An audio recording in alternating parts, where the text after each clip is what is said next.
Now let's go to the regions, where locals are rallying against the Labour government's renewables agenda after a new IPA report found that Australia could lose 1/3 of its productive agricultural land to solar panels, wind farms and transmission infrastructure as we crash headlong to net zero. Joining me now to get across the details is Deputy Director of the Institute of Public Affairs, Daniel Wild, who joins us live from Mildura. Daniel, thank you so much for joining me tonight on Credilin. Take us through the findings of your report and what it would mean if we were to be, as they say, a renewable energy superpower off the basis of wind and solar, and the effect that this would have on communities like where you are right now. Well, James, great to be with you. And as you identified, our research that you reported on today in the Daily Telegraph and across the nation is that under the net zero energy superpower that this government is pursuing, we would as a nation lose up to 1/3 of our prime agricultural farmland. And it's communities like here in Mildura. And today we've also been across the border in Renmark and Berry talking to locals about what this will mean, that are going to be suffering the consequences of this, and the issues will be profound. From a food security perspective, our production will decline rapidly. If you think prices are going up and are bad at the moment, just wait until what happens under net zero when we lose our farmland, when we've got wind turbines and solar panels across them. And it's also a massive energy security issue. As you know, James, about 90% of the minerals and rare earths that you need to construct wind turbines and solar panels are imported from China. So we're giving up our energy. We're giving up our energy sovereignty, losing our food security, and it's causing massive dislocation and disruption in farming communities like here in Mildura. All while getting the CCP rich, Daniel. Now, tell me, how do the locals in places like Mildura, who have you spoken to? What are they saying when you speak to them? And how are the politics of this playing out? Well, James, they're revolting. Farmers and local communities are revolting against Labor's net zero mandates. They haven't been consulted on this.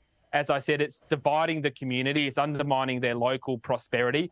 It'll impact every Australian. So if you're sitting at home in the city or urban areas and you think this is just an issue for farmers, well, as I said before, when the production of our food goes down, your grocery bills will go up.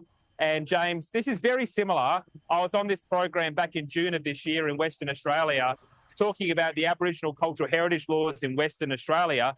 And there was a revolt over there against the inner city elites, the bureaucrats and the woke activists that were pushing this onto the regions. And we saw that there was a massive back down there from the government in Western Australia. I'm getting a sense that something very similar now is building across regional communities such as where we are. They're seething in anger. And there's a lot of resentment towards these inner city politicians and bureaucrats that, you know, they're not coming out here. They're not listening to the communities here who are suffering the consequences. And I think there's going to be a big revolt taking place in these communities over the coming months. You know, Daniel, here I'm often, and I think you probably are too, and a lot of people on this network are accused of being culture warriors and so on. But it seems to me that so much of what's happening here with things like this, and you mentioned heritage laws, this is really where the forefront of the culture war is, because, you know, people in the inner cities who are dominated by Greens electorates, Greens voters, they don't understand what's happening, where their food comes from, how their economy works, and decide that they can impose their urban culture around the rest of the country. Is this an element, I think, of it that people are just sick of being told what to do by, you know, Greens sympathizing and Labor that's being pulled by the Greens to the left, folks in the cities? Well, I think that's a very astute observation, James, and that's exactly what's happening. There's no wind turbines in Warringah. They're just shunting it out to these communities, the solar panels and the wind turbines. Not only do they spoil the landscape, but it's all those economic and social issues that we've just discussed. I think there was a lot of that at play in the Voice referendum, which was a revolt against the inner city elites. They're out of touch. And as you and I have spoken about in the past, there's a big realignment taking place in our nation now with what I call the red Liberals, the working class Labor voters that are now moving towards the Liberals. We've seen that in the Voice debate where 70% of Labor seats voted no. So there's a message being sent from the outer suburbs and the regions to the inner cities that they want to stop that encroachment taking place on their way of life, on their culture. You know, when you come out to a regional community out here, they're proud of what they have. The streets are well maintained. The parks look nice. There's only ever one flag in the square, and that's the Australian flag, because they're proud of it.